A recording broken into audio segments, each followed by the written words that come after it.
Unit 3, Mechanics Review. Let's give it a start. You've got the question number 1 is the force of friction depends upon what?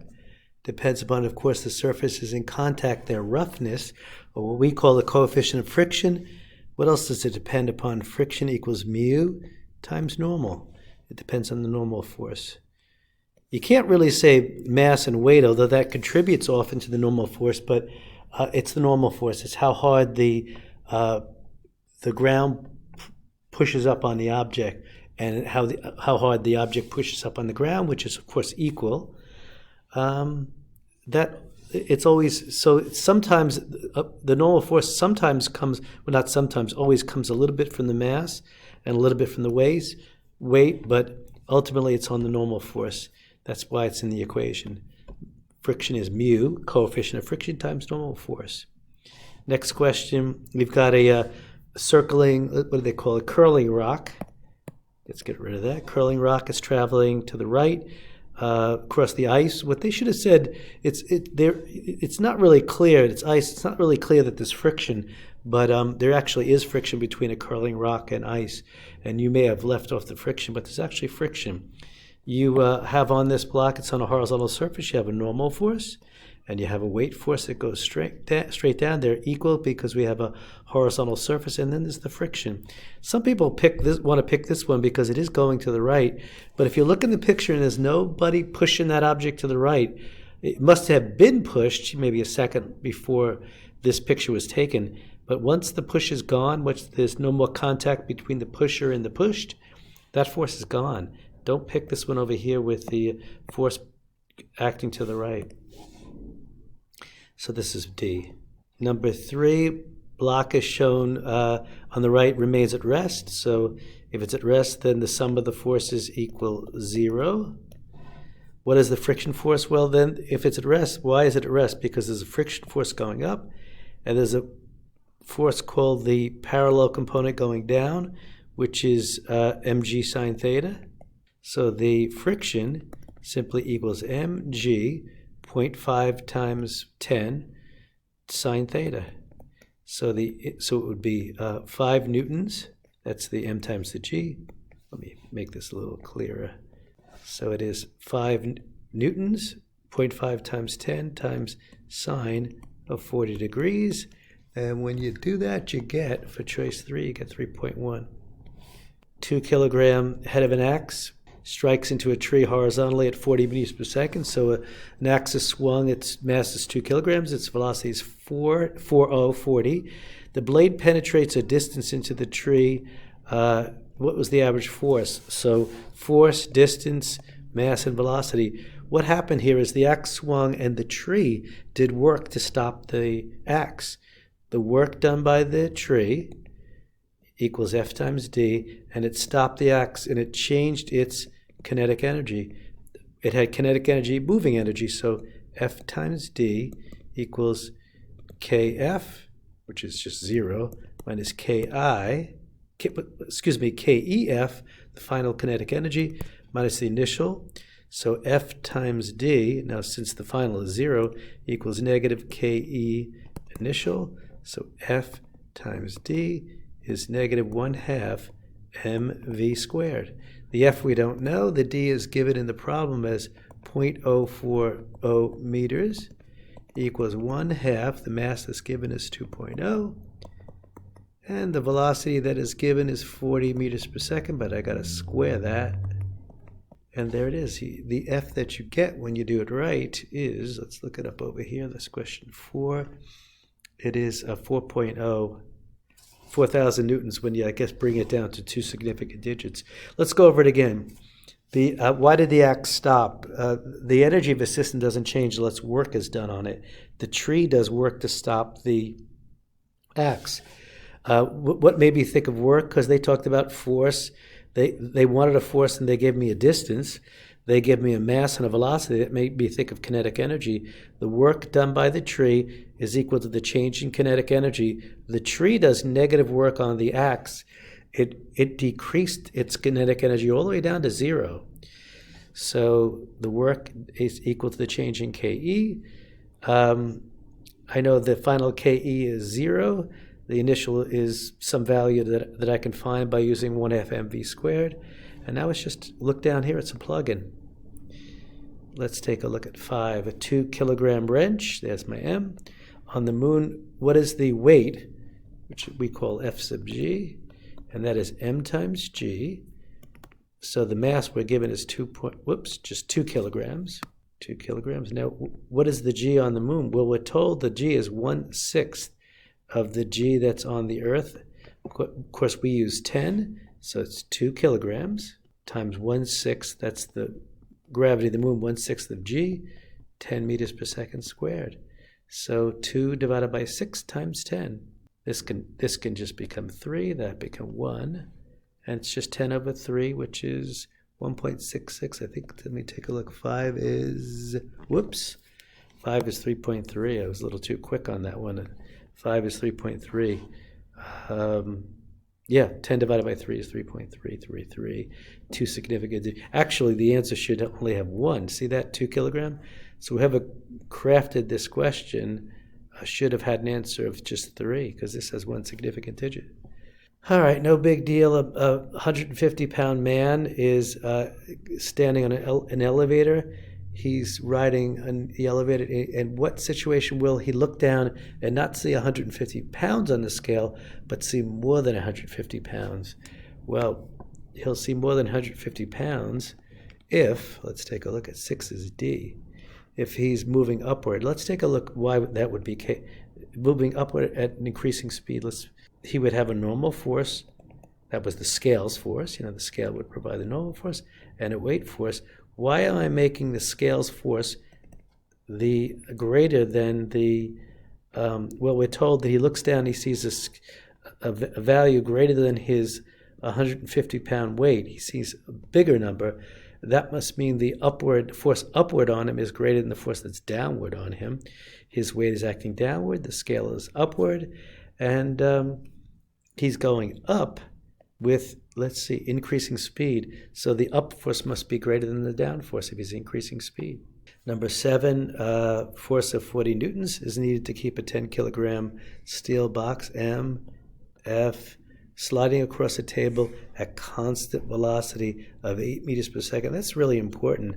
So let's write this down. Constant V means A equals 0, and Newton's equation, his second law, says that if A equals 0, then F net equals 0. And so if F net equals 0, the net force is that. Number 8, which of the following is true about Newton's laws of motion? Let me flip the page over here.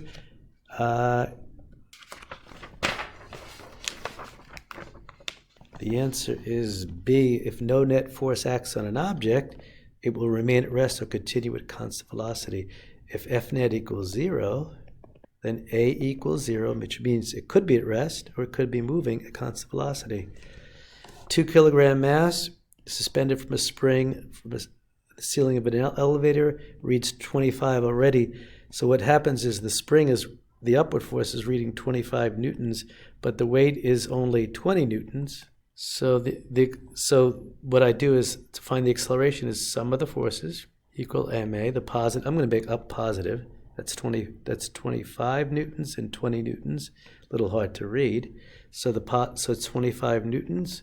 Let me do this over here. 25 newtons. The positive force minus the negative force, 20 newtons, equals m, which we're told is 2.0 kg times a. So 5 is 2 times a, because 25 minus 20 is 5. So that's 2.5. Now it looks like, now it's going upward because it's accelerating upward because the upward force is greater than the downwards. Now why is 2.5 not a choice? Because I think the person who constructed this question didn't use 10 for gravity, 10 meters per second squared, but used 9.8. If you use 9.8, you're going to get this answer, 2.7. I get actually 2.5 because I used acceleration. I used g as 9.8 meters per second squared. Force, this is a really interesting one. A force F gives a mass m an acceleration of 4. The same force gives another m 2. Look at that, half the acceleration. You know what that means? This second mass is 2m1.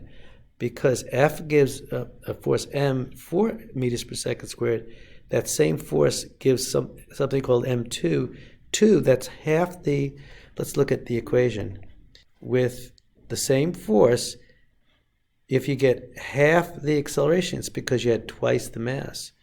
So you've got one mass that is m1, the other mass is m2. Now it says if we combine the two, what will you get for the acceleration? Well, now that if that force gave m 4 meters per second squared, if you triple, remember you're combining the 2m1 and the m1 to get 3m1. Now 3 times the mass would be a third of the original acceleration that was 4. 4 divided by 3 is 1.333 repeating. So it's a pure relationship question. It's really very good. So force of F gives an acceleration of, gives a mass of m1, acceleration of 4. It gives another one called m2, only 2. Half the acceleration means this is twice the mass. And then if you combine those two, which is what they tell you to do, combine those two. If you combine those two, you get 3m1. What acceleration would you get if with that same force, if you had to apply it to 3m1? Well, 3 times the mass is a third of the acceleration. Okay, this is a good one. You're dragging this whole system of boxes, and it has an acceleration of 2 meters per second squared. What is this force right here, or tension right there?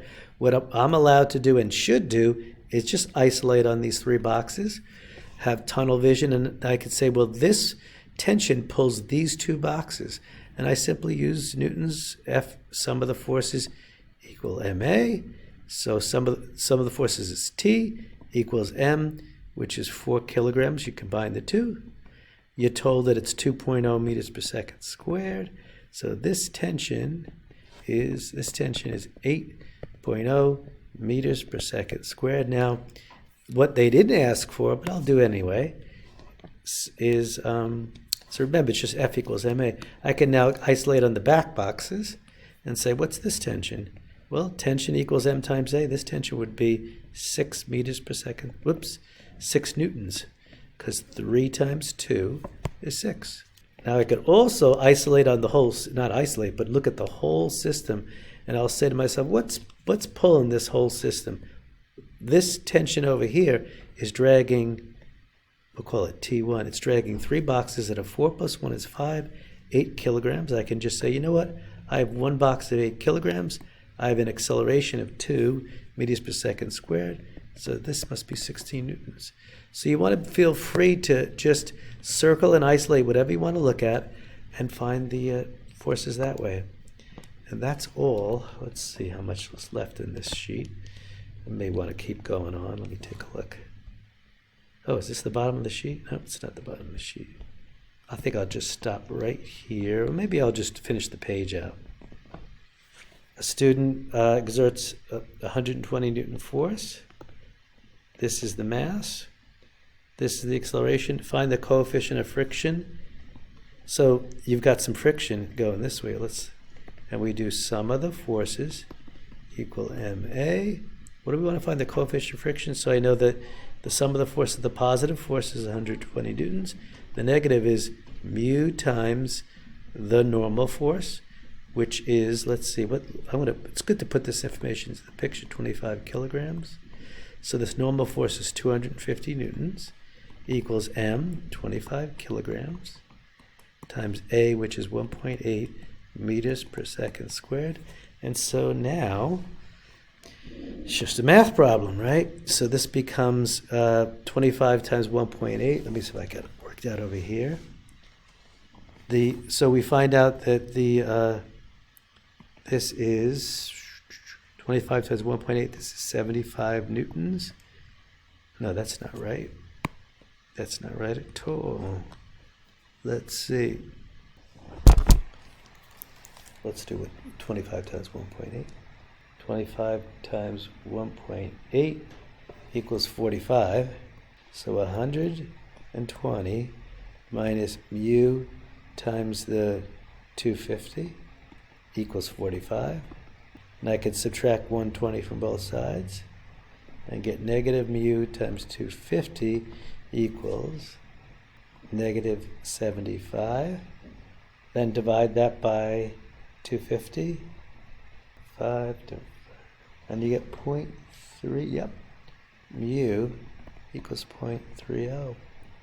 And that is that page, and we'll stop here because I don't like to make these things too long.